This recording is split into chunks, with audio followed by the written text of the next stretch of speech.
ఇలాంటి సేవ చేయాలంటే ఒకటి మనసు కావాలి, 2 డబ్బు కావాలి, 3 సపోర్ట్ కావాలి. అదే నాకు ఇప్పటి వరకు సేవా కార్యక్రమాలు అందించడానికి సపోర్ట్ అంటే వారసురాలు కావాలనుకుంటారు. అలాంటి వారసులు కూడా వద్దనుకుని ఇలాగే ప్రజాసేవకు అంకితం అవడానికి గల ముఖ్య ఉద్దేశం ఏంటంటారు? నా పిల్లలకు ఉండాలి, నేను సంపాదించింది అది 100 కోట్లు కానివ్వండి. మీకు ఏమన్నా పార్టీ తరపు నుంచి ఏమన్నా హింట్స్ వచ్చినాయా? మీకు ఏమైనా సీట్ ఏమైనా ప్రకటించడం వచ్చిందా? నేను ఆడపిల్లని ఏవైతే చేయాలనుకుంటున్నాను. మచిలీపట్నం పార్లమెంట్ కాన్స్టిట్యున్సీలో సో దీంట్లో మీరు ప్రధానంగా చూసిన సమస్యలు ఏంటి?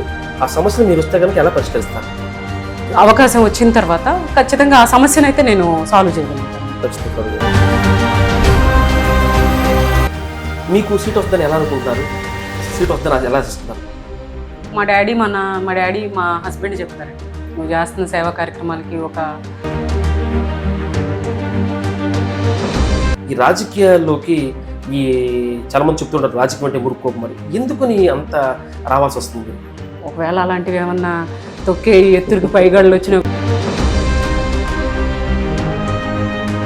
వాళ్ళ పిల్లల్ని రాజకీయాల్లో తీసుకొచ్చి వాళ్ళకన్నా పెద్దవాళ్ళు చేయాలని ఆలోచన కొంతమందికి ఉంటే, దాచుకోవాలని కొంతమంది రాజకీయంగా ఆలోచిస్తున్నారు. ఇప్పుడు మీరు చెప్పిన మాట వాస్తవం, అలాగే జరుగుతుంది.